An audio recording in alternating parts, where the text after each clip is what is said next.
Akhirnya yang kita tunggu-tunggu datang juga. Hari ini kita akan unboxing sebuah produk terbaru dari RGB Link, yaitu RGB Link Mini MX. Mari kita lihat seperti apa. Ini adalah RGB Link MX yang kita tunggu-tunggu. Ya, ini adalah gabungan dari video dan audio profesional menjadi satu. Ya, tadinya kita tahu bahwa RGB Link Mini itu audionya memang agak kurang karena memang ditujukan untuk lebih ke video. Tapi di versi kali ini Mini MX ya, ini adalah gabungan antara video dan audio. Jadi kita sudah tidak perlu lagi membeli mixer audio karena sudah tergabung di dalamnya. Oke, tanpa berlama-lama lagi, mari kita unboxing produk ini dengan saya Johan dari Satu Visual Indonesia Channel. Let's get started.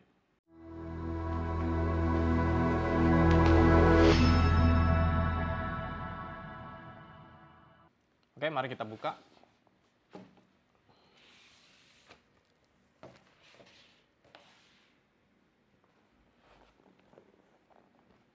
Ini boxnya, ya.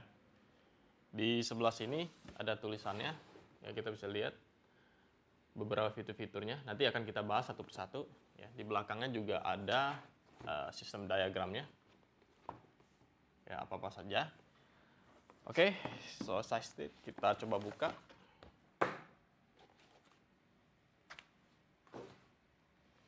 Setelah dibuka, ini langsung kelihatan unitnya ya.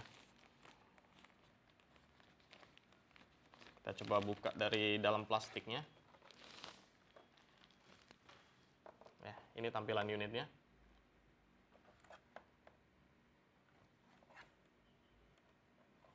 Dan sisi belakang.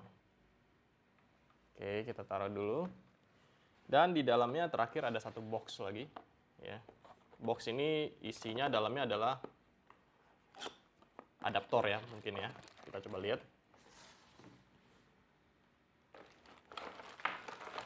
Ya, ini ada adaptor ya, tuh Type C. Ada kabel powernya. Ini ada USB Type C ke USB female ya, USB 3. Terus juga ada Type C to Type C. Ya, jadi ini unit yang ada di dalam. Saya beresin dulu.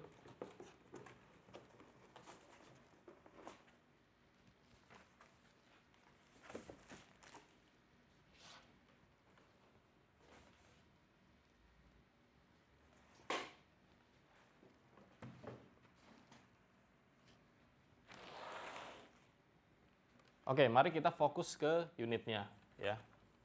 Jadi di sini saya langsung kasih lihat I/O port-nya dulu ya. Ini ada layar touchscreen ya, 5,5 inch. Terus dia ada tombol knob. Ini untuk audio ya, kita bisa kontrol sound-nya HDMI-nya ya. Terus sebelah kiri ada live. Kita bisa live langsung ya. Terus ada home. Terus ada kontrol joystick di sini. Di sini ada 8 tombol untuk input ya. 4 diantaranya itu adalah HDMI input ya, yang dari belakang sini. Ya, nanti saya bahas yang sebelah situ. Terus ada 4 lagi, ada logo, ada still image, juga bisa kita masukin misalnya PIP dan lain-lain. Ya, kita bisa set di sini. Seperti biasa ada T-bar ya, toggle ya, untuk switch. Dan nah ini perbedaannya ya. Di sini sudah ada slide untuk audio profesional ya. Jadi dia ada beberapa input audio di sini ya. Dan sebelah sini ada untuk kontrol PTZ kamera, kita bisa zoom in, zoom out ya. Ini udah profesional punya ya. Terus kita mulai dari belakang.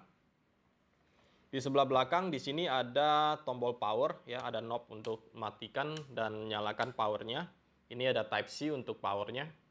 Terus dia ada 4 input ya, 4 input HDMI di sini. Jadi kita bisa masukin kamera, bisa masukin PC dan lain-lain yang ada input HDMI-nya. Terus sebelah kiri, nah ini perbedaannya antara mini biasa dengan Mini MX ya. Mini MX ini sudah ada terpisah untuk preview, port HDMI preview dan HDMI programnya. Jadi terpisah, nggak seperti yang sebelumnya itu masih cuma satu, kita disuruh milih ya. Jadi dia sudah ada dua, kita bisa masukin satu monitor untuk preview, untuk operator, satu lagi untuk ke presenternya. Dan di sini ada input port Ethernet card ya, kita buat bisa konekin ke LAN, ke network agar kita bisa kontrol PTZ kamera mungkin dari sini.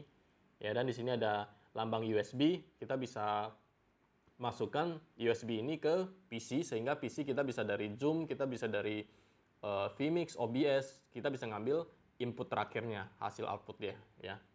Terus yang terakhir ini untuk kita bisa masukkan material untuk bisa kita sebagai input juga ya, masuk ke dalam untuk kita mix. Oke.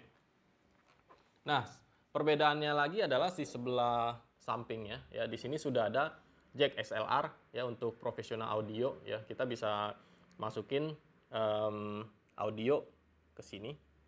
Dan sini ada satu on off ya untuk plus 48 volt. Nanti kita akan coba cek apakah fungsi dari tombol ini.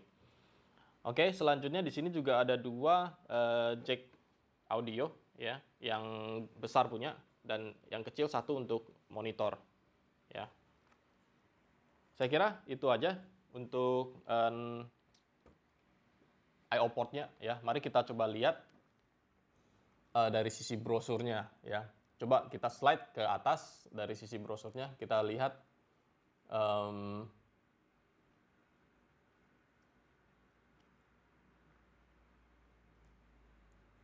oke.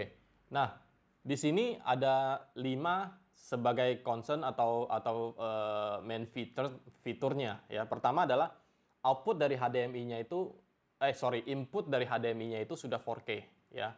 Jadi ada 4 HDMI input ini sudah bisa kita masukkan input kamera 4K ya. Terus dia bisa multi channel audio mixing. Artinya di sini ada beberapa input-input audio yang bisa di-mix jadi satu. Misalnya kita ada mikrofon pakai XLR, kita ada pakai jack yang besar, ya kita semua bisa di-mix menjadi satu di sini. Atau melalui USB, ya USB kita bisa masukin video yang ada suaranya MP4 misalnya, kita bisa mix di sini gitu ya. Mana yang mau dibesarin, dikecilin, semua bisa kita kontrol di sini. Udah kayak kita memiliki mixer audio sendiri ya. Selanjutnya adalah direct PTZ control ya. Jadi misalnya kita menggunakan PTZ kamera ya, yang biasanya protokolnya itu menggunakan VISCA over IP. Jadi ketika ini connect ke network dan dari kameranya PTZ-nya juga connect ke network, maka kita bisa lakukan kontrol PTZ kameranya dengan menggunakan joystick ini atau menggunakan preset ya. Jadi kita bisa set preset juga di sini. Terus kita bisa zoom in, zoom out menggunakan tombol ini ya, kameranya. Jadi kita bisa on the spot, kita bisa atur PTZ kameranya.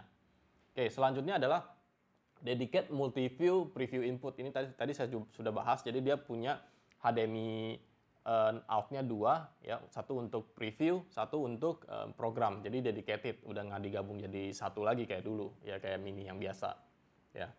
Terus powerful feature touchscreen interface. Jadi semuanya itu dikontrol menggunakan touchscreen ini. Touchscreen-nya cukup besar ya. Jadi kita bisa atur semua menu dari sini. Sebenarnya nggak perlu PC juga lagi gitu untuk tambahan. Ya, jadi kita bisa atur semua dari touchscreen ini. Oke?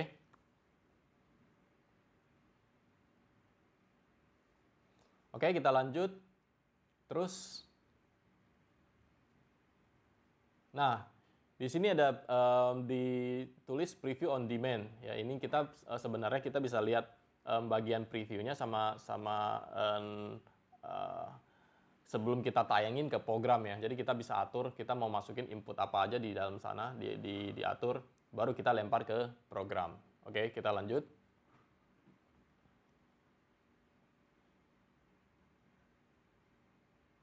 Oke, di sini ada tag full control ya. Ini yang tadi kita bisa integrasikan dengan PTZ kamera ya. Kita bisa kontrol semua PTZ kamera, terutama menggunakan protokol VISCA over IP ya. Kita bisa atur pan, tilt, and zoom-nya, dan serta fokusnya ya.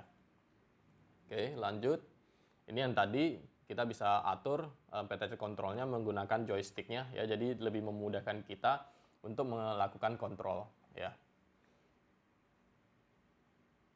Nah, ini adalah preset ya. Ini preset yang kita bisa save sampai 16 preset yang kita mau. Jadi pas kita lagi live, kita sebenarnya nggak perlu melakukan adjust di joysticknya ini. Kita hanya perlu menggunakan preset. Itu lebih memudahkan dan lebih meminimalisir kesalahan ya.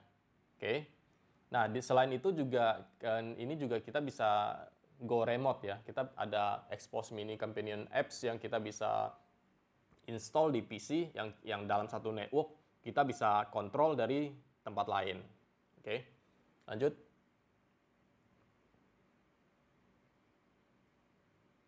Ini Pro Level Audio tadi kita sudah bahas ya. Dia bisa mengambil beberapa layer video grafik ya, dan sebenarnya digabung menjadi satu. Kayak sekarang yang kita lagi lakukan ini belakangnya green screen, terus kita bisa gabungkan dengan layer yang di depan ya. Ini Pro Level Audionya. Oke.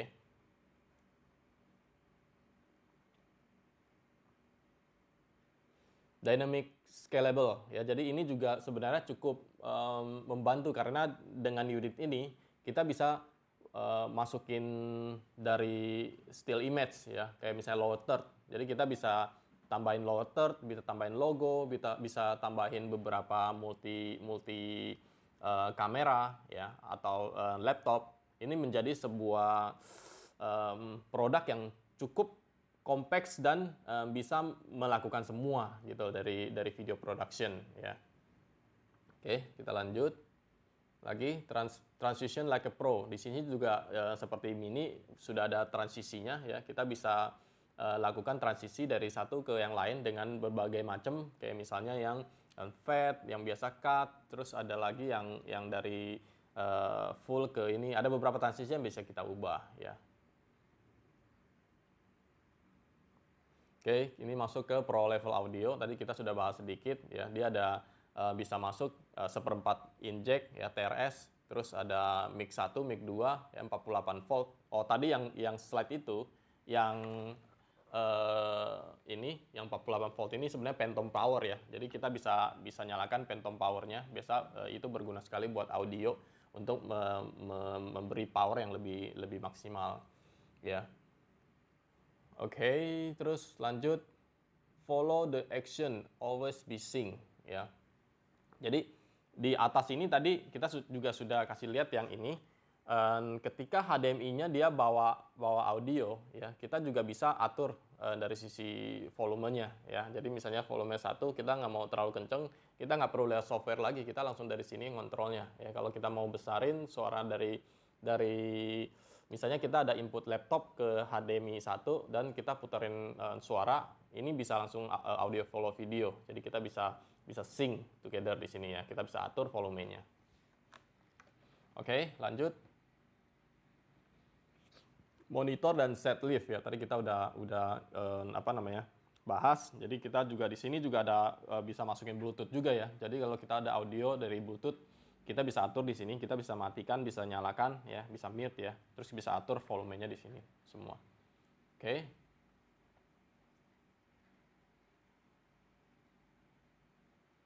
Ya, ini bicara mengenai Pro Streaming ya. Ini sudah support H265 dan jadi cukup bagus sekali. Jadi kita sudah pernah bahas bedanya H264 sama H265 ya. Kalau misalnya teman-teman belum tahu, nanti saya akan taruh link di atas.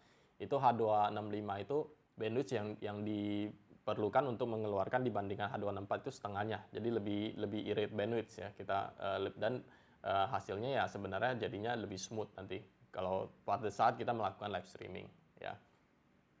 Oke, capture dan share. Jadi kita bisa masukkan output dari si RGB link ini lewat HDMI ke laptopnya kita agar kita bisa manage lagi, mau dimasukin ke Zoom, mau dimasukin ke OBS, vMix dan lain-lain, atau kita bisa record gitu ya. Nah, di sini juga ada fungsi record, kita bisa colokin flash disk atau external hard disknya kita dengan satu kali klik kita bisa record ya. Oke, kita bisa live stream langsung ke RTMP ya. Jadi bisa sampai 4 platform, YouTube, ya ada Twitch, Twitter, ya ada satu lagi apa tuh logonya nggak tahu. Ya, jadi kita bisa menggunakan RTMP, nanti file RTMP-nya kita, URL sama stream key-nya itu bisa dimasukin ke dalam flash disk, kita masukin ke dalam, nanti dia akan otomatis ketemu account-nya kita bisa live stream langsung. Oke. Lanjut, ini yang tadi sudah saya bahas, bisa recording, ya kita colokin USB 3, ya kita bisa langsung record dengan one click import juga, kita bisa keluarin file recordnya itu keluar.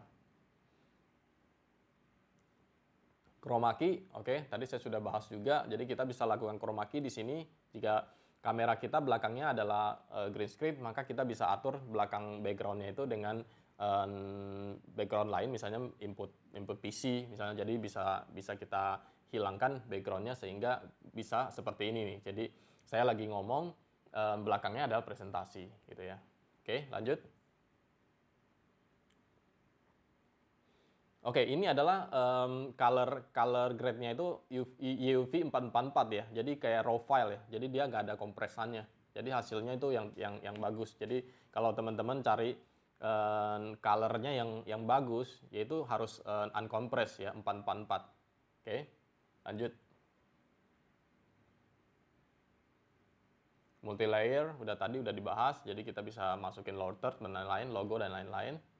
Oke, ini biasanya bisa dipakai di klub, di konser, worship di rumah ibadah, di event, ya, di sport, edukasi, dan lain-lain. Oke, ini ada speknya. Nah, saya kira video ini sampai di sini. Nanti kita akan membuat video yang lebih lengkap lagi mengenai cara menggunakannya. Ya, jadi stay tune di Satu Visual Indonesia channel. Jangan lupa like dan share video ini agar teman-teman bisa mendapatkan informasi yang lebih detail di kemudian hari, karena ada notifikasi yang akan dikirim ketika kita melakukan live atau melakukan upload video baru. Terima kasih sudah menonton dan salam Satu Visual Indonesia.